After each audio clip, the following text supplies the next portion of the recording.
wabarakatuh. Innal hamdalillah nahmaduhu wa nasta'inuhu wa nastahdihi wa nastaghfiruh wa nu'minu bihi wa natawakkalu alayhi wa na'udzu billahi min shururi anfusina wa min sayyiati a'malina. Man yahdihillahu fala mudilla lahu wa man yudlil fala hadiya lahu. Ashhadu an la ilaha illallah wahdahu la syarika lah wa ashhadu anna Muhammadan abduhu wa rasuluh. Allahumma salli wa sallim wa barik ala sayyidina Muhammad wa ala alihi wa sahbihi wa man tabi'ahum bi ihsanin ila yaumiddin. Rabbana shrah lana sudurana wa yassir lana umurana wahlul 'uqdatam min alsinatina yafqahu aqwalana. Subhanaka la ilma lana illa ma 'allamtana innaka antal alimul hakim. Wala haula wala quwwata illa billahil aliyyil azim. Amma ba'd. Tuan-tuan dan puan-puan sedang jemaah yang dirahmati Allah sekalian, alhamdulillah, syukur kita ke hadrat Allah Subhanahu wa taala kerana pada malam yang penuh barakah ni kita dapat sama-sama berhimpun dalam rumah Allah untuk kita tunaikan solat fardu maghrib secara berjamaah, alhamdulillah. Dan dalam masa yang sama kita boleh duduk dalam satu majlis ilmu, salah satu taman daripada taman-taman syurga. Mudah-mudahan dengan sedikit pengorbanan masa yang telah kita lakukan di jalan Allah ni, Allah mengampunkan segala dosa-dosa kita dan Allah merahmati kita insya-Allah. Seperti mana Allah berfirman dalam Al-Quran, dalam surah Al-Ankabut, dalam surah Shaf, ya ayyuhallazina amanu hal adullukum ala tijaratin tunjikum min azabin alim tu'minuna billahi wa rasulih wa tujahiduna fi sabilillahi bi amwalikum wa anfusikum. Wahai orang-orang yang beriman, wahai orang-orang yang beriman, ya ayyuhallazina amanu hal adullukum, nak tak aku tunjukkan kepada kamu semua, ala tijaratin, ke atas satu jual beli, perniagaan, bisnes, yang mana tunjikum min azabin alim, balasan dia kamu akan dijauhkan daripada azab api neraka, azab yang sangat-sangat pedih. Senang je, 4 perkara yang perlu kita lakukan. Yang pertama, tu'minuna billahi wa rasulih, beriman kepada Allah dan juga beriman kepada Rasul. Yang kedua, beriman kepada Allah dan juga Rasul.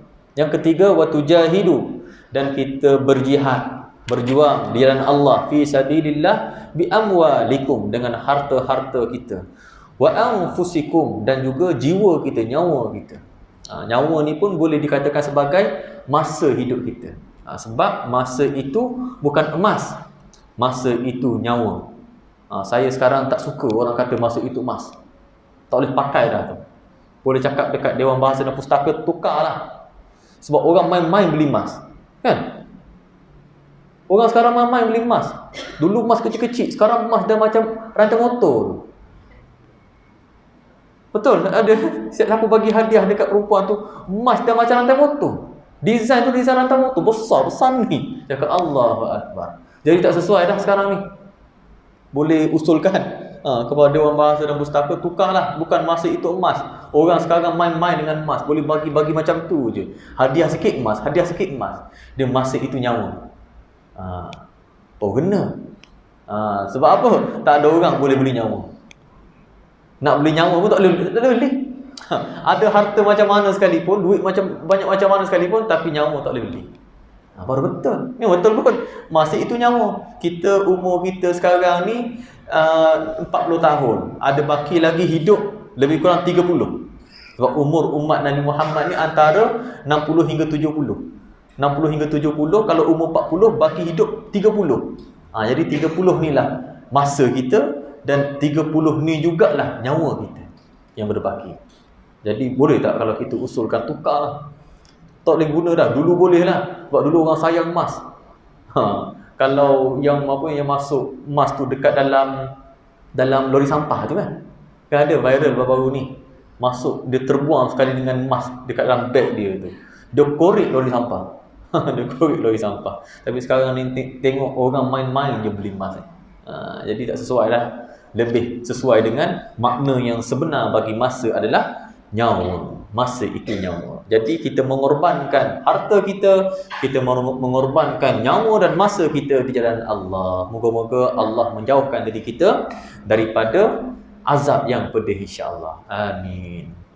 Dan seperti yang dijanjikan pada bulan lepas, saya kata insya-Allah untuk yang seterusnya, dalam pertemuan kita yang seterusnya, saya nak kongsikan dengan tuan-tuan dan puan-puan sekalian, iaitu tentang surah Yusuf.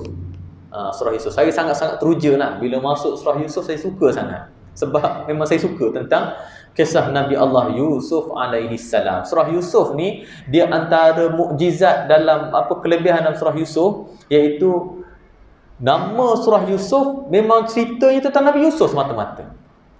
Kalau surah Al-Baqarah bukan cerita pasal lembu belaka. Lebih kurang dalam hampir 300 ayat dekat dalam tu bukan cerita pasal lembu belaka. Ada juga cerita tentang kisah Nabi Adam, kisah Nabi Ibrahim, kisah Nabi Musa. Banyak. Walaupun namanya kisah tentang lembu. Ali Imran, surah Maryam, bukannya semua cerita tentang orang yang tersebut. Tapi berbeza dengan surah Yusuf. Dalam surah Yusuf ni hanya menceritakan tentang kisah Nabi Allah Yusuf alaihi salam dengan cara yang sangat-sangat teratur. Tak ada pun satu kisah dekat dalam Al-Quran ni yang ikut turutan seperti mana kisah Nabi Allah Yusuf alaihi salam. Kisah Nabi Adam, climax ada pada surah Al-Maidah. Permulaan ada dekat dalam surah Taha. Ada dalam surah Saffat, dalam surah Al-Baqarah. Climax surah Al-Maidah, surah yang kelima. Bayangkanlah, tapi permulaan pada surah yang belakang-belakang sekali. Jadi macam kita tengok cerita, tengok akhir dulu. Tengok movie kan, tengok yang akhir dulu, baru tengok awal, baru tengok tengah. Tapi beza dengan kisah Nabi Allah Yusuf AS, dia sangat-sangat sempurna sebab dia dimulakan dengan satu permulaan, kemudian dia ada climax dia, dan dia ada ending yang baik. Macam kita tengok cerita Hindustan kan, kalau hero mati sakit hati tak? Kita tengok cerita movie, hero mati, Allah stresnya, menyesal, buang masa 3 jam tengok Hindustan, hero mati, hero kalah. Tak sedap tengok ni. Kalau tengok cerita, siapa tengok cerita Avengers Infinity War, bergaduh tapi tak tahu akhir macam mana. Saya sakit hati sungguh tengok cerita tu. Cakap apa tak nak berlawan sampai habis, sampai mati. Sambung, nak sambung tu tunggu setahun lagi. Jadi dia bukan cerita yang sedap bila mana tak ada ending yang baik. Tapi bila ada ending yang cantik, sebab itulah gelaran dia sebagai Ahsanal Qasas, kisah yang paling cantik dalam Al-Quran. Tak ada satu kisah pun dalam Al-Quran ni yang mana lebih cantik daripada kisah Nabi Allah Yusuf AS. Dari sudut turutan dia, dari sudut ada permulaan, ada tengah-tengah, ada akhir, ada ending. Ibarat macam kita tengok movie lah. Dia ada permulaan, dan tengah-tengah, dan dia ada ending. Dalam kisah Nabi Adam, kita tahu ke ending dia apa? Tak ada ending dalam kisah Nabi Adam. Tak ada ending. Dalam kisah Nabi Nuh, dia tengah-tengah terus, awal tak ada, tengah-tengah ending. Mati belaka lah. Kisah Nabi Lut masa kecil ada tak? Kisah Nabi Lut masa kecil tak ada. Tapi kisah Nabi Yusuf AS, dia daripada kecil lagi, remaja, dewasa, tua, daripada kecil sampai ke besar, dan penuh dengan jalan cerita, dan dia ada pengakhiran. Sebab itulah gelaran sebagai Ahsanal Qasas, surah yang sangat-sangat cantik, kisah yang sangat-sangat cantik. Dan dikatakan sebab nuzul surah ini bahawa sebahagian daripada orang kafir Mekah menemui orang-orang Yahudi untuk mencari tahu tentang Nabi sallallahu alaihi wasallam. Kemudian dia tanya, orang Yahudi tanya kepada Rasulullah, bilakah keluarga Nabi Allah Yaqub alaihi salam berpindah daripada Kan'an, iaitu dekat Palestin, Kan'an, ke Mesir? Bila? Nabi tak tahu kisah ni, melainkan Allah sahaja yang tahu. Jadi bila mana Nabi bacakan benda ni, peliklah, sebab Nabi ni seorang yang buta huruf, tak boleh membaca, tak boleh menulis. Macam mana dia nak tahu kisah ni, melainkan dia kena baca dalam kitab Taurat, Zabur dan Injil, baru dia tahu tentang salah silah macam mana Nabi Allah Yaqub AS boleh datang ke Mesir. Dan sebab itulah Nabi Allah Musa AS dilahirkan dekat Mesir. Sebab Nabi Allah Musa AS berasal daripada keluarga pendatang. Dia daripada Palestin, Kan'an, pindah ke Mesir. Dia pendatang. Sebab tu keluarga Bani Israel dekat Mesir pada zaman Nabi Allah Musa alaihissalam merupakan kaum yang ditindas. Kaum yang ditindas. Walaupun surah Yusuf ni termasuk dalam surah Makkiyah. Walaupun surah Yusuf ni termasuk dalam surah Makkiyah, tapi istimewanya surah Yusuf ni, uslub, gaya bahasa yang Allah gunakan dekat dalam surah Yusuf ni sama macam surah Madaniyah. Kita kena bezakan, surah-surah Makkiyah ni biasanya ayatnya keras. Tabbat yada abi lahabin wa tab, keras. Ara'aital ladzi yukadzibu biddin fadzalikal ladzi yad'ul yatim, ayat yang keras. Tapi bila surah Yusuf ni walaupun dia surah Makkiyah, tapi bila kita baca dia, kita rasa lembut, sedap dengar. Rasa tenang je rasa. Bukan satu dia guna gaya bahasa yang sangat-sangat lembut. Dan surah ni turun pada tahun Amul Huzni, pada tahun Nabi sangat-sangat sedih. Nabi kehilangan isterinya, Nabi kehilangan bapa saudaranya. Jadi dalam keadaan sedih ni, Allah tunjukkan, Allah kisahkan kepada Rasulullah dengan kisah Nabi Allah Yusuf alaihissalam. Dan Allah dalam Al-Quran, sebelum turunnya surah Ad-Duha, surah Ad-Duha ni dan juga surah Al-Insyirah, Wad-Duha dan juga surah Alam Nashrah ni, dia dua surah yang dikatakan oleh ulama sebenarnya dia satu. Dia bukan dua surah, dia satu surah. Ada pendapat sebahagian kecil ulama mengatakan surah ni satu, bukan dua. Sebab apa? Sebab dia membawa maksud yang sama, iaitu cara untuk nak hilangkan stres, tekanan. Nabi tertekan. Jadi macam mana Allah nak bagi Nabi hilang tekanan dia? Allah turunkan surah Nabi Allah Yusuf alaihissalam. Sebab kita akan rasa lebih tenang bila kita rasa bahawa kita ni banyak dah nikmat rupanya. Banyak nikmat. Sebelum diturunkan surah Ad-Duha, 6 bulan Allah tak turunkan sebarang wahyu. Tak turunkan wahyu. Allah uji Nabi Muhammad sallallahu alaihi wasallam dalam masa 6 bulan tak turun wahyu. Dia ada dua masa yang lambat turun wahyu. Yang pertama antara wahyu yang pertama dan juga wahyu yang kedua. Surah Iqra. Iqra bismi rabbikal ladzi khalaq tu, dan juga wahyu yang kedua ya ayyuhal muzammil tu makan masa dalam 1 hingga 3 bulan. Barulah turun wahyu yang kedua. Dengan tujuan untuk Nabi timbul rasa rindu. Turun ayat 5 ayat Iqra bismi rabbikal ladzi khalaq. Balik rumah dia lari, Khadijah kata, wahai Muhammad, engkau ini merupakan Rasulullah. Dan Allah sengaja tak turunkan wahyu yang kedua tu supaya nak menimbulkan rasa rindu. Menyebabkan Nabi hampir-hampir gila. Bukan gila lah, Nabi nak terjun gunung. Naik bukit, naik bukit, nak terjun. Sehinggalah turunnya wahyu yang kedua untuk nak tenangkan. Menunjukkan bahawa Al-Quran ni diturunkan untuk memberikan ketenangan, sebagai ubat dan juga menenangkan hati. Ala bi dzikrillah tatmainnul qulub. Dan yang kedua ni pula, kenapa Allah lambatkan turunnya wahyu yang surah Ad-Duha ni? Sebab ada yang mengatakan bahawa ni nak membina integriti dalam diri Nabi sallallahu alaihi wasallam.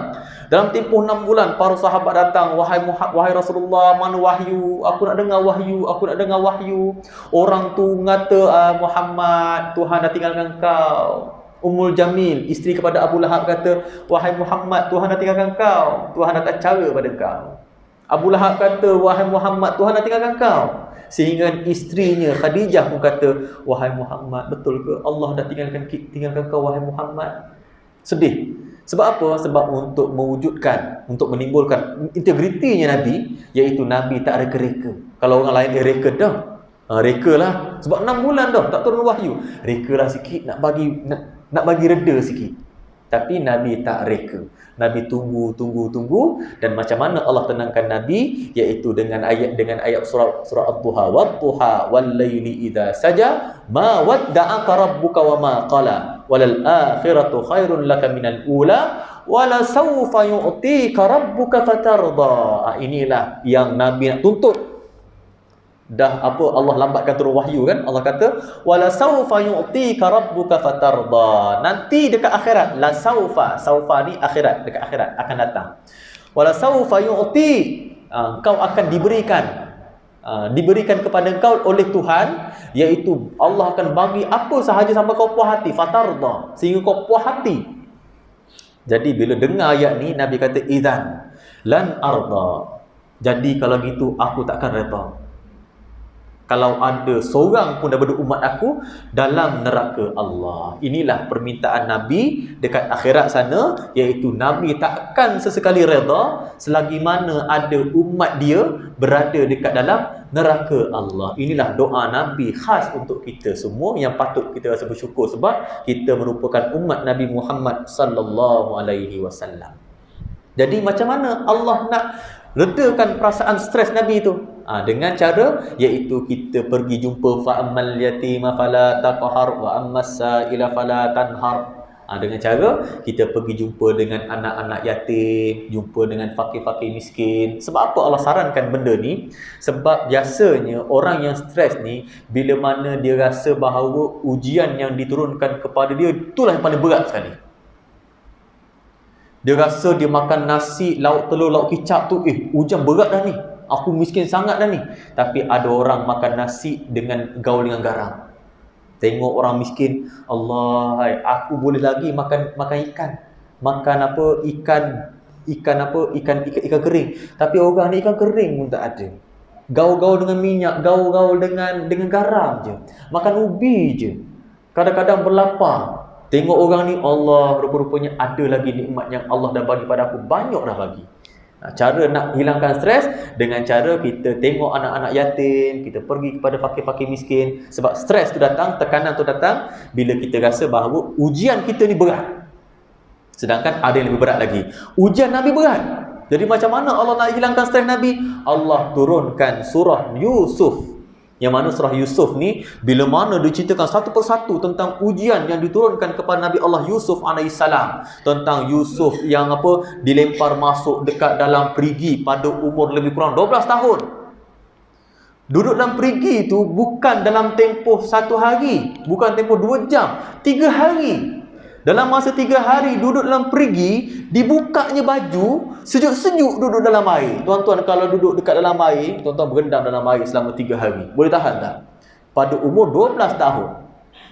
Pada umur yang kecil, dipegang oleh abang dia 10 orang, dihumpan masuk dalam perigi, gelap-gelap. Tidur dalam tu 2 malam, 3 hari 2 malam dekat dalam perigi. Dalam keadaan tak pakai baju, seluar saja ada. Kalau kita kena macam tu, boleh tak? Jangan itulah, kalau kita duduk dekat dalam air, sehari lah. Jangan 3 hari, sehari. Boleh tak? Kalau umur dah besar, tak apalah, kita boleh survive. Ni umur 12 tahun aku. Kecil lagi. Jadi Allah turunkan kisah Nabi Allah Yusuf AS, yang mana Nabi kata, oh beratnya ujian aku ni, bini aku mati, pak saudara aku mati, ramai dah tentang aku lepas ni. Tak ada yang boleh bela aku. Allah turunkan bukan sahaja yang yang cuba untuk buru Nabi ni, bukan dia lebih kepada pak saudara, tapi bukan semua. Bukan semua bapa saudara Nabi tentang Nabi. Sebahagiannya sokong Nabi. Tapi yang Nabi Allah Yusuf AS, semua adik-beradik dia tentang dia lah. Kan berat lagi. Jadi dengar kisah Nabi Yusuf, oh tenang sikit. Kita duduk dalam rumah, abang-abang kita benci kita belaka. Boleh tak? Kita duduk dalam rumah yang mana keluarga kita benci kita belaka. Majoriti daripada adik-beradik kita benci kita. Boleh tak duduk dalam rumah macam tu? Rasa macam kita lari kan? Tapi macam mana Nabi Allah Yusuf AS, waktu yang masa umur dia kecil, dia telah dibenci oleh abang-abang dia. Dan Nabi Yusuf ni dalam sebuah hadis riwayat Imam Bukhari daripada Ibnu Umar, bahawa Nabi SAW ada bersabda tentang Yusuf AS, iaitu Yusuf ini gelaran dia Al-Karim ibnul Karim ibnul Karim ibnul Karim. Yusuf dia orang yang mulia, bin yang mulia, bin yang mulia, bin yang mulia. Sebab Yusuf ibnu Ya'qub, ibnu Ishaq, ibnu Ibrahim. Ni nasab Nabi Allah Yusuf AS. Daripada ayah dia, tok dia, moyang dia, ketiga-tiganya adalah Nabi Allah belaka. Termasuklah dengan dia. Sebab tu Nabi gelar dia adalah Al-Karim ibnul Karim ibnul Karim ibnul Karim. Yang mulia dibinkan dengan mulia, bin dengan mulia, bin dengan mulia. Jadi cubaan yang berat, ujian yang Allah berikan, mula-mula kena buang dekat dalam perigi, lepas tu dalam masa 3 hari, lepas tu kena jual pula, lepas kena jual di ada yang beli, lepas beli tu pula kena goda, lepas kena goda kena fitnah, masuk dalam penjara dan macam-macam lagi ujian yang Allah berikan kepada Nabi Allah Yusuf AS. Kalau kita ceritakan satu-satu, pani kita akan masuk satu persatu kisah-kisah ujian yang Allah telah timpakan, Allah telah uji terhadap Nabi Allah Yusuf AS. Banyak ujian Nabi Allah Yusuf AS. Kalau nak dibandingkan dengan kita, ujian Nabi Yusuf ni memang besar, berat, sangat-sangat berat. Masuk dalam penjara, kemudian dah nak keluar dah, masuk lama lagi dalam penjara sehingga kan orang lupa pada dia. Kemudian dia dah jadi menteri. Allah pula tak bagi. Dia dah jadi menteri, sepatutnya dia boleh lah. Dia ada driver kan. Sepatutnya dia cakap driver dia, tolong bawa saya pergi jumpa dengan ayah saya dekat Kanaan sana. Tapi tak pergi. Sebab atas perintah Allah Subhanahu wa ta'ala terhadap Nabi Allah Yusuf alaihi salam. Jadi dekat sinilah sebenarnya saya nak kongsikan dengan tentang tuan-tuan dan puan-puan tentang kisah Nabi Allah Yusuf alaihi salam, lebih kepada kisah yang ada dekat dalam Al-Quran dan juga hadis sahaja. Yang mana kalau daripada riwayat Israiliyat pun saya akan sebut antara riwayat-riwayat Israiliyat yang tentang kisah Nabi Allah Yusuf alaihi salam, tentang budak yang kecil boleh bercakap, atau antara riwayat Israiliyat yang disebarkan ibarat itu hadis, sedangkan itu bukan hadis tapi riwayat Israiliyat disebarkan dan berpegang bahawa budak tu boleh bercakap. Budak dalam buai, dalam basing tu bercakap. Sedangkan dalam Al-Quran kata min ahliha, daripada ahli keluarga perempuan, isteri kepada Al-Aziz. Dan dakwaan yang mengatakan bahawa Zulaikha itu merupakan isteri Nabi Yusuf alaihi salam, betul ke tidak? Dalam kisah Nabi Yusuf tak ada pun satu cerita yang mana mengatakan isteri Nabi Yusuf adalah Zulaikha, mahupun daripada hadis-hadis yang sahih tak ada. Yang adanya daripada riwayat Israiliyat sahaja, yang mana Zulaikha itu isteri Nabi. Zulaikha itu mulanya dia isteri kepada menteri, kemudian dia goda Nabi Allah Yusuf AS. Takkanlah seorang Nabi nak ambil bini orang. Jadi itu dakwaan daripada riwayat Israiliyat, yang mana saya tak akan ceritakan benda tu. Riwayat Israiliyat saya akan bagi tahu itu riwayat Israiliyat, yang mana riwayat Israiliyat ni kadang-kadang ada yang boleh kita dengar dan ada yang kita, kalau boleh jangan dengar tak apa kalau ianya berkaitan dengan akidah. Tapi kalau berkaitan dengan muamalat, tak masalah. Berkaitan dengan muamalat, contohnya kenapa tapak burung merpati warna hitam, tapak kaki burung merpati warna hitam? Sebab zaman Nabi Nuh AS, selepas kapal Nabi Nuh mendarat dekat bukit, Nabi Nuh perintahkan kepada burung gagak, pergi tengok macam mana keadaan dekat luar sana tu, tanah air dah kering ke belum. Gagak keluar nampak bangkai, dia makan bangkai, dia utamakan diri sendiri. Tak balik-balik gagak ni, utuskan pula burung merpati. Burung merpati bila menapak dekat tu lupa kan, habis hitam tapak kaki dia. Sebab tapak kaki burung merpati tu warna hitam. Jadi itu isu muamalat. Nak cerita pun tak ada masalah. Tuan-tuan nak percaya pun percayalah, tak nak percaya pun tak apa. Tapi kalau berkaitan dengan akidah, isteri Nabi Yusuf, akidah lah tu. Sebab tak ada diceritakan dalam Al-Quran dan dikatakan dalam Al-Quran dan juga hadis. Kalau dalam dua isu ni tidak boleh, tak boleh. Banyak riwayat Israiliyat ni yang boleh diceritakan, dan ada juga saya akan cerita, cuma saya akan sebutlah ini riwayat Israiliyat. Supaya tuan-tuan lebih berhati-hati lagi. Kita masuk ayat pertama, surah Yusuf ayat 1 hingga 3. A'udzubillahi minasyaitonir rajim. Nanti saya akan kongsikan juga tentang hukum-hukum tajwid yang tertentu, yang saya nak kongsikan dengan tuan-tuan dan puan-puan, dan cara pembacaan dia. A'udzubillahi minasyaitonir rajim. Bismillahirrahmanirrahim. Alif lam ra. Tilka ayatul kitabil mubin. Alif lam ra. Jadi cara bacaan dia madda. Madda maknanya perpanjangan. Madda yamuddu maddan, perpanjangan. Lazim, perlu. harfi, dia huruf. Huruf harfi, huruf mukhaffaf. Ada mukhaffaf ni maknanya kita jangan panjangkan sangat pada penghujung huruf. Alif lam, itu jangan panjang. Sebab mim mati bertemu huruf ra, hukumnya izhar syafawi, jelas. Bila jelas jangan dipanjangkan. Alif lam ra. Melainkan mad lazim mad lazim harfi musaqqal yang berat, barulah boleh kita tebalkan, kita boleh dengungkan lagi. Alif lam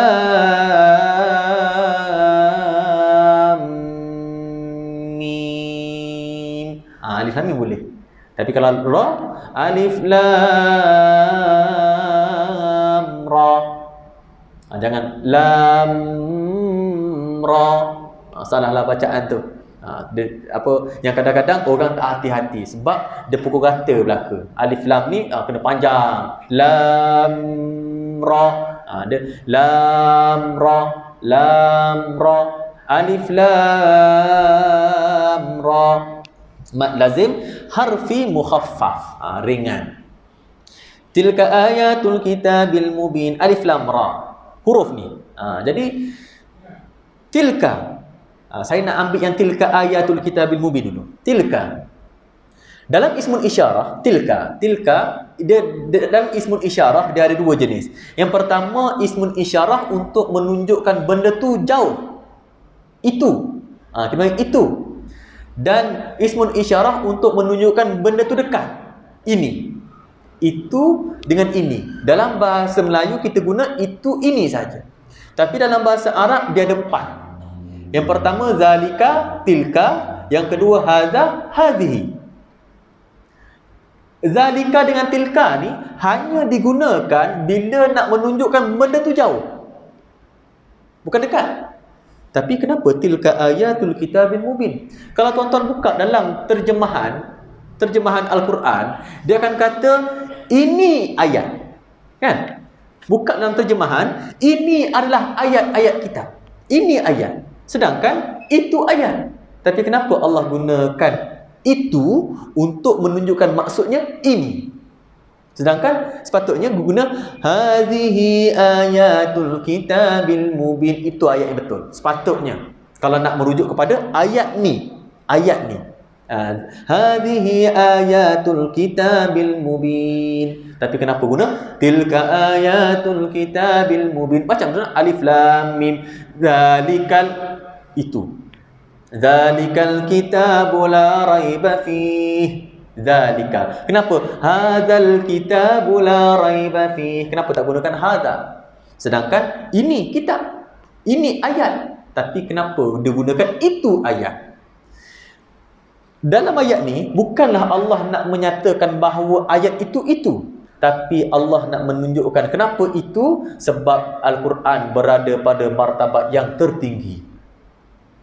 Tertinggi sekali. Hadza. Bukannya hadza, tapi zalika. Bukannya hadhihi, tapi tilka. Bukan nak kata bahawa Al-Quran ni ini, maksudnya ini, tapi Allah gunakan perkataan itu untuk menunjukkan Al-Quran berada pada martabat yang tertinggi sekali.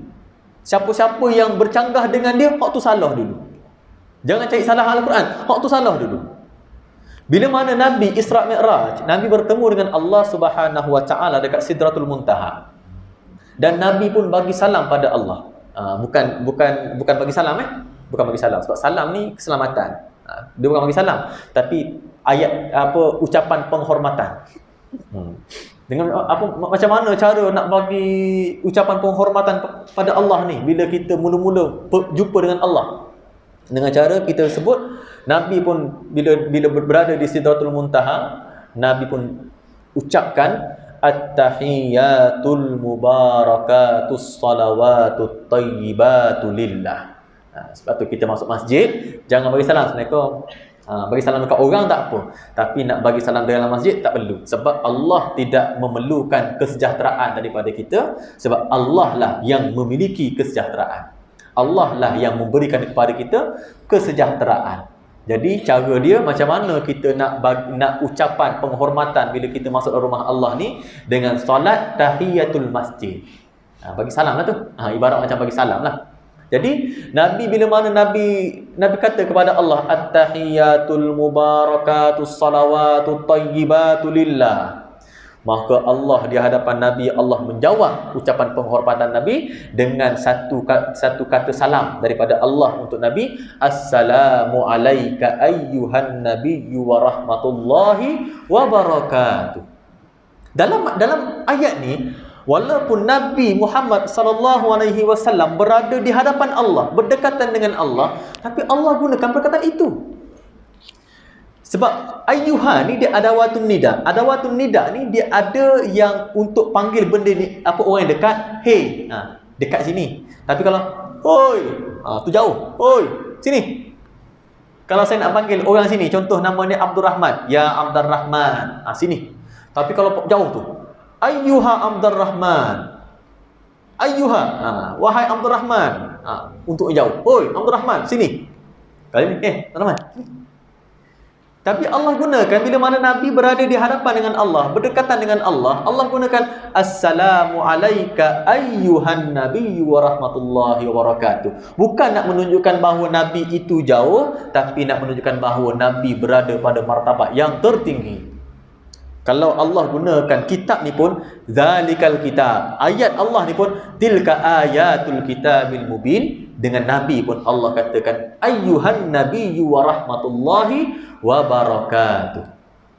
Nak menunjukkan martabat Nabi dengan Allah ni berada pada martabat yang tinggi dari sudut pegangan kita. Taraktu fikum amrain lam tadillu ma in tamassaktum bihima, kitaballah wa sunnatan nabi. Aku tinggalkan kepada kamu semua, taraktu fikum amrain, dua perkara, lam tadillu ma in tamassaktum bihima, yang mana kamu tidak akan sesat buat selama-lamanya kalau kamu berpegang padanya, kitab Allah wa sunnata rasulih. Kitab Allah dan juga sunnah Nabi Allah, sunnah Rasulullah sallallahu alaihi wasallam. Dua perkara yang tertinggi, kita pegang, takkan sesat buat selama-lamanya. Tilka ayatul kitabil mubin. Biasanya dalam Al-Quran, bila mana Allah mulakan dengan huruf-huruf hijaiyah, contoh alif lam mim kaf ha ya ain sad nun qaf yasin, mesti Allah akan menceritakan tentang keagungan Al-Quran dulu. Contoh alif lam mim zalikal kitabu la raiba fi, Al-Quran. Alif lam ra tilka ayatul kitabil mubin. Dalam surah Yasin, Yasin wal Qur'anil Hakim. Sebab apa? Sebab Allah sebenarnya Allah mencabar kita. Allah mencabar orang-orang kafir untuk datangkan fatu bi suratin min mislih. Datangkan pada aku surah yang sama dengan Al-Quran. Tak ada orang boleh datangkan surah Al-Baqarah, tak boleh. Nak buat yang kata surah Al-Baqarah yang dekat dengan 280 lebih ayat ni, nak buat surah Al-Ikhlas 3 ayat pun tak boleh. Jangan kata surah Al-Ikhlas 3 ayat, nak buat 3 huruf macam alif lam mim alif lam ra pun tak ada orang boleh buat. Dalam hidup kita ni, dia ada 3 perkara yang berkaitan dengan iman. Yang pertama, hati kita. Yang kedua, lidah kita. Dan yang ketiga, anggota tubuh badan kita, amalan kita. Dan setiap ibadat 3 perkara ni, setiap ibadat daripada 3 perkara ni, dia ada perkara yang logik dan ada perkara yang tak logik. Dalam alif lam mim ni, dia antara perkara yang tak logik. Maksudnya kita tak boleh nak fikir hakikat dia, maksud dia apa. Jadi bila tak boleh fikir tu, maksudnya Allah nak suruh kita beriman semata-mata. Tak perlulah kita nak peningkan kepala kita apa erti alif lam ra. Jangan nak peningkan. Dekat sinilah kita kena mengaku bahawa aku buatlah PhD 7 sekalipun, aku buat PhD 10 sekalipun, 10 PhD aku ada, aku belajar dekat Harvard, aku punya IQ 300, tapi tak ada seorang pun boleh memikirkan apakah erti alif lam ra. Tak ada orang pun yang boleh bagi maksud apa itu Yasin. Walaupun ada yang cuba menterjemahkan ataupun mentafsirkan Yasin itu merupakan nama Nabi Muhammad. Seperti mana dekat Masjidin Nabawi yang diukirkan nama Muhammad Yasin. Muhammad Yasin. Yasin ini daripada nama Nabi Muhammad. Sebab ikut kaedah bahasa Arab, bila ada kata ganti nama, Yasin wal Qur'anil Hakim, innaka, ka tu biasanya nak merujuk kepada perkara yang belakang. Kata ganti nama ni dia mesti kena ada nak ganti benda apa sebenarnya? Ka ni. Innaka laminal mursalin. Nak ganti apa ka ni? Apa sesungguhnya engkau daripada kalangan rasul-rasul Allah. Ka ni nak merujuk kepada siapa? Contohnya, biasanya orang akan sebut, okey, Yusuf tinggal di Kemaman. Dia baru boleh guna kata ganti nama. Dia bekerja di Dungun. Dia sudah berkahwin. Dia ada anak. Baru boleh guna perkataan dia. Kalau kita dah sebut nama dekat depan. Yusuf tinggal di Kemaman. Dia bekerja di Dungun. Dia sudah berkahwin. Dia ada anak. Tapi dalam innaka laminal mursalin ni, mana yang depan? Takkan Al-Quran. Dia akan pergi pada Yasin. Sebab tu ada tafsir yang mengatakan bahawa Yasin itu adalah nama Nabi Muhammad. Tapi dia bukan memberikan maksud Yasin tu apa. Hanyalah menyatakan bahawa Yasin itu adalah nama Nabi Muhammad sallallahu alaihi wasallam. Bukan maksud Yasin tu apa dia. Apa itu ya, apa itu sin. Jadi Allah nak menguji kita, Allah nak kita betul-betul percaya bahawa kita belajarlah sejauh mana sekalipun, ada juga perkara yang kita akan lemah. Yang mana Allah lah yang maha mengetahui, lagi maha bijaksana. Inna anzalnahu Qur'anan Arabiyyan la'allakum ta'qilun. Sesungguhnya kami menurunkannya Qur'anan, Al-Quran Arabiyyan, dalam bahasa Arab, la'allakum ta'qilun, moga-moga kamu semua berfikir. Kenapa Allah turunkan Al-Quran dalam bahasa Arab? Kenapa Allah tak turunkan Al-Quran dalam bahasa-bahasa yang lain? Sebab bahasa Arab adalah bahasa yang paling mudah sekali. Walaupun dia punya tata bahasanya payah. Kalau ikutkan tata bahasa Arab ni lagi payah daripada bahasa Inggeris. Sebab setiap perbuatan dia ada beza lelaki dengan perempuan. Dalam bahasa Inggeris, dia hanya beza kepada she je. She, her, tu je lah. Tapi dari sudut perbuatan tu sama belaka. Tapi untuk perempuan, dalam bahasa Arab, dia berbeza perkataan dia. Ni untuk perempuan, ni untuk laki. Kalau perempuan kena guna ta, laki kena guna ya. Kadang-kadang perempuan pun boleh guna ya dalam keadaan apa. Kadang-kadang laki pun guna ta dalam keadaan apa. Patutlah, walaupun bahasa Arab susah macam mana sekalipun, tapi bahasa Arab ni dia mudah sebenarnya. Sangat-sangat mudah. Tak ada orang pun yang gagal dalam menghafal Al-Quran. Semua orang boleh menghafal Al-Quran. Inilah antara kehebatan Al-Quran, yang mana dia antara salah satu daripada mukjizat Al-Quran. Walaupun Al-Quran ni dia tebal dalam lebih kurang 600 muka surat, tapi kawan saya boleh menghafal Al-Quran dalam masa setahun. 30 juzuk. Cakap Allahu Akbar, hebatlah. Tapi tak ada orang yang boleh menghafal novel. Cuba cari orang yang boleh hafal novel sekali. Yang hantu novel ni, cuba cari dia. Cuba dia hafal novel. Daripada muka 1 sampai muka 200. Novel ni sekitar dalam 200-300 muka surat je. Nak dibandingkan dengan Al-Quran 600 muka surat. Ada tak orang yang boleh hafal novel? Tak ada orang boleh hafal novel. Kalau ulama zaman dulu boleh lah. Macam Imam Syafi'i tu dia hafal ya. Ada seorang ulama yang mana dia menghafal hadis. Ada kitab hadis lebih kurang dalam, yang mana kitab tu memuatkan hampir 5,000 hadis. 5,000 hadis sanad beserta dengan matan. Dia kata dekat rak buku aku tu, ni orang dululah, ulama-ulama zaman dulu. Dekat rak buku aku tu ada satu kitab hadis yang aku tak pernah buka selama 35 tahun. Dah 35 tahun dah aku tak buka buku tu. Tapi aku ingat satu persatu huruf yang ada dekat dalam buku tu. Kalau kau sebutkan hadis ni, aku tahu dia berada dekat muka surat berapa. Aku tahu dia berada dekat baris yang mana, dekat belah mana, dekat atas ke bawah ke kiri ke kanan ke tengah-tengah ke tahu belaka. Ini orang dulu orang dulu dia latih. Dia latih dia punya fikiran dia, latih otak dia untuk ingat. Macam dulu kita dulu kita punya handset kita boleh memuatkan 100 nombor telefon. Sekarang ni infinity. Dulu orang ingat 0193, orang ingat belaka kan? 0997, orang ingat belaka. Sekarang ni tak ingat. Tak ingat, kena simpan belaka. Kalau hilang tu kan memang hilang sampai bila-bila.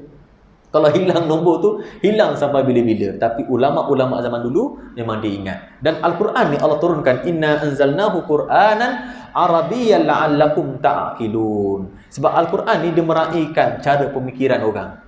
Al-Quran ni apa, bahasa Arab ni dia, kalau contoh ada hukum-hukum yang mana Imam Syafi'i faham macam ni dan Imam Malik faham macam ni.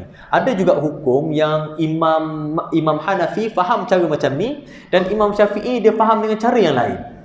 Contoh macam haid, contoh macam orang yang bercerai. Apa bagi dekat dalam Al-Quran kata salah satu quru, 3 kali quru. Imam Hanafi kata 3 kali haid. Imam Syafi'i kata 3 kali suci. Yang mana satu kita nak ikut? Yang suci ke yang haid? Apa kesan kalau kita ambil 3 kali suci? Apa kesan dia kalau kita ambil 3 kali haid? Sebab itulah dalam mazhab Syafi'i, orang yang menceraikan isteri dia dalam tempoh haid hukumnya haram, berdosa. Walaupun talak tu jatuh, tapi hukumnya berdosa sebab dia telah memanjangkan tempoh iddah. Dia kena ceraikan dalam masa dia suci. Sebab dia tempoh iddah dia akan jadi lebih pendek lagi. Sebab tu tempoh iddah dalam 3 kali suci ni lebih kurang dalam 2 bulan lebih kan. Tak sampai 3 bulan. Tapi kalau 3 kali haid, dia lebih kurang 3 bulan. Dia beza hukum. Sebab tu macam mana cara ulama dulu berfikir, kenapa ada perbezaan-perbezaan pendapat disebabkan oleh bahasa Arab tu sendiri. Kenapa adanya dibolehkan berbeza pendapat ni? Sebab Allah meraihkan cara berfikir setiap kita ni macam mana. Ada orang fikir macam tu, ada orang fikir macam ni. Nahnu naqussu 'alaika ahsanal qasasi bima auhayna ilaika hadzal Qur'an wa in kunta min qablihi laminal ghafilin. Allah kata nahnu naqussu 'alaika ahsanal qasas. Kami telah menceritakan ke atas engkau wahai Muhammad ahsanal qasas, kisah yang paling cantik sekali dalam Al-Quran. Bima auhayna, yang mana kami tak pernah ceritakan kepada engkau. Yang kami ceritakan kepada engkau kisah paling baik dengan mewahyukan kepadamu melalui Al-Quran. Wa in kunta min qablihi laminal ghafilin, yang mana sebelum ni kau tak tahu wahai Muhammad, tak tahu. Rasulullah tak tahu pun. Sebab itulah Rasulullah Allah utuskan dalam keadaan yang buta huruf. Dia ada kelebihan sebenarnya orang buta huruf. Zaman sekarang mungkin orang yang buta huruf ni orang yang aib lah. Orang yang buta huruf ni anak-anak yang darjah 1 tak boleh membaca, benda yang aib. Aib bagi budak-budak tu. Tapi zaman Nabi, buta huruf ni benda yang biasa je. Dia bukan isu yang besar. Tapi kenapa Allah utuskan Nabi kita, Nabi Muhammad sallallahu alaihi wasallam daripada kalangan orang yang buta huruf? Sebab kalaulah Nabi ni orang yang celik, orang yang boleh membaca, orang yang boleh menulis, pasti Nabi akan pergi belajar. Dengan sifat Nabi yang macam tu, pasti Nabi akan pergi menuntut ilmu. Dia akan belajar tu, dia akan belajar ni. Jadi bila mana banyak sangat masuk dalam kepala dia, jadi mulalah akan bercanggah dengan ilmu-ilmu yang baru yang Allah nak turunkan kepada Nabi Muhammad sallallahu alaihi wasallam. Pasti Nabi akan baca Injil, pasti Nabi akan baca Taurat, pasti Nabi akan baca Zabur. Tapi disebabkan Nabi buta huruf lah, Nabi tak baca semua tu. Nabi hanya bila dapat tu adalah Al-Quran semata-mata. Tak ada kitab-kitab lain yang Nabi tahu. Nabi tak pernah tahu kitab-kitab yang lain selain daripada Al-Quran sahaja. Nabi tahu ada kitab, tapi Nabi tak boleh baca. Sebab yang kedua, kenapa Allah utuskan Nabi daripada kalangan orang yang buta huruf? Sebab kalau Nabi orang yang celik, maka Nabi automatik, Nabi dia akan ada guru. Dia ada risiko kalau ada guru. Yang pertama, orang boleh claim macam-macam. Oh, tu Nabi tu. Dia tu Nabi tu. Akulah guru dia.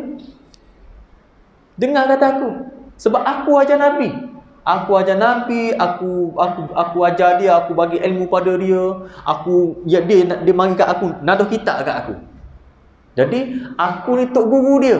Kalau kau dengar kata dia, kau kena dengar juga kata aku. Mulalah akan tersebarnya hadis-hadis palsu. Sebab itulah Allah utuskan Nabi daripada kalangan orang yang buta huruf, sebab tak nak berlaku benda-benda yang macam ni. Macam tu juga, kenapa Allah jadikan Nabi ni seorang yang bukan mandul, tapi dia tak ada keturunan yang panjang. Kenapa Allah utuskan Nabi dalam keadaan Nabi tak ada anak lelaki? Anak Nabi perempuan belaka. Ada lelaki, Qasim, Abdullah, Ibrahim. 3 orang ni sahaja, tapi 3-3-nya mati awal belaka. Sehingga kan Abu Jahal, Abu Lahab kata, wahai Muhammad, engkau ni abtar, Inna a'tainakal kautsar fasalli li rabbika wanhar inna syani'aka huwal abtar. Wahai Muhammad, engkau ni mandul lah. Allah tak sayang kat kau. Sebab zaman masyarakat jahiliah ni, orang yang ada anak laki ni dia digelar sebagai orang yang dikasihi oleh Allah. Sebab apa? Sebab orang ni dia akan ada keturunan yang mana dibinkan dengan nama dia. Bila binkan dengan nama dia, anak dia akan doakan dia, cucu dia doakan dia. Dia ingat mana? Abdul Rahman bin Mat Sulaiman bin Yusuf bin Awang. Saya ingat. Setakat tu je lah saya ingat ni. Abdul Rahman bin Mat Sulaiman bin Yusuf bin Awang. Jadi boleh doa sampai ke Awang tu. Yang mak saya ni Rohana binti Ishaq. Binti apa saya tak tahu dah. Tahu dah. Sebab dia nasab daripada perempuan. Jadi bila Nabi ni mati berlaku, orang lelaki umur setahun mati, menyebabkan orang-orang Arab jahiliah kutuk Nabi, wahai Rasulullah, engkau ni terputus rahmat daripada Allah. Abtar. Mandul, dan terputus rahmat daripada Allah Subhanahu wa taala. Sebab itulah Allah turunkan ayat ni untuk tenangkan hati Nabi balik. Surah Yusuf diturunkan untuk tenangkan hati Nabi. Surah Al-Kautsar ni pun turun untuk tenangkan hati Nabi. Inna a'tainakal kautsar fasalli li rabbika wanhar inna syani'aka huwal abtar. Sebenarnya dialah yang terputus daripada rahmat Allah. Tak ada satu pun daripada keturunan Abu Jahal yang mendoakan Abu Jahal. Tak ada satu pun daripada keturunan Abu Lahab yang mendoakan Abu Lahab. Walaupun ada daripada kalangan anak Abu Jahal yang memeluk Islam, Ikramah peluk Islam tapi tak ada doa ayah dia. Macam mana dah, memang Allah takdirkan pada dia neraka Allah. Sehingga kan Abu Jahal mati, Nabi kata Alhamdulillah, mati dah dia. Mati Abu Jahal tu, sampai dekat telinga Nabi berita kematian Abu Jahal, Alhamdulillah, doa, Alhamdulillah, syukur. Sebab tu kalau matinya musuh Islam yang betul-betul bertentang Islam, kita boleh mengatakan Alhamdulillah. Tapi jangan kata sukanya aku depan orang, tak boleh. Kita sajalah Alhamdulillah, mati dah musuh Allah ni. Mati dah musuh Allah. Boleh kita katakan Alhamdulillah kalau betul dia tu menentang Allah. Tapi kalau setakat dia tu fasik, tak boleh lagi. Kalau dia menentang agama Allah, dia anti dengan Islam, kalau dia mengutuk Islam, kalau dia mati, boleh kita katakan Alhamdulillah. Sebab Nabi pun kata Alhamdulillah bila mana kematian Abu Jahal. Ikramah tak kecil hati pun. Jadi, dan antara sebab lain kenapa Allah jadikan Nabi ni seorang yang tak ada anak laki, sebab tak nak orang nasabkan kesalahan daripada keturunan Nabi ni kepada Rasulullah sallallahu alaihi wasallam. Sebab biasanya kalau orang buat salah, budak-budak buat salah, siapa tu, anak siapa? Bukan tanya anak pada mak, anak pada ayah. Anak siapa bapak dia tu? Buat ni siapa bapak dia? Sebab Allah tak nak ada satu pun dosa yang disadarkan kepada Nabi Muhammad sallallahu alaihi wasallam. Sebab tu anak-anak Nabi memang semua beriman kepada Allah lah. Tak ada jadi dosa yang akan terpaut kepada Nabi Muhammad sallallahu alaihi wasallam, tak ada. Sebab tak ada keturunan dia. Yang ada keturunan daripada Fatimah. Dan dia terhenti setakat Ali ibn Abi Talib saja. Dia tak sampai Rasulullah sallallahu alaihi wasallam, walaupun dia tergolong dalam golongan Ahlul Bait. Dia tergolong dalam golongan Ahlul Bait, tapi dia bukanlah daripada keturunan yang sampai kepada Nabi sallallahu alaihi wasallam. Supaya anak-anak apa cucu-cucu Nabi ni yang buat dosa ni jangan sandar kepada Nabi. Dia buat dosa dia lah.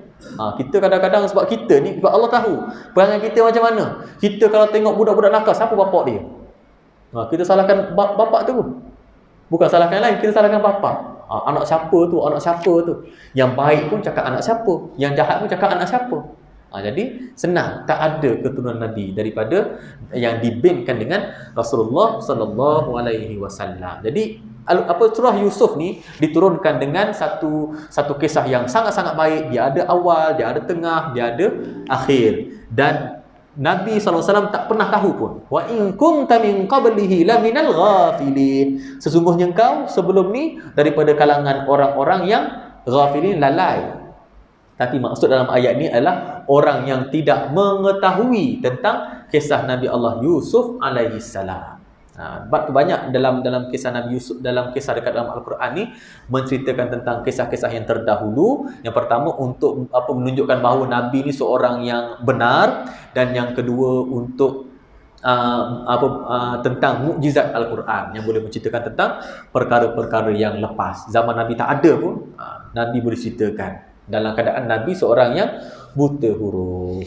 Jadi insya-Allah pada pertemuan yang akan datang ni, dalam hari Jumaat subuh, kita akan sambung dalam ayat yang seterusnya insya-Allah. Segala yang baik datang daripada Allah Subhanahu wa taala, yang kurang yang lemah salah silap daripada kelemahan saya sendiri. Dan insya-Allah kita bertemu lagi pada subuh Jumaat ni dalam kisah yang selanjutnya. Aku qauli hadza wa astaghfirullahal azim li wa lakum.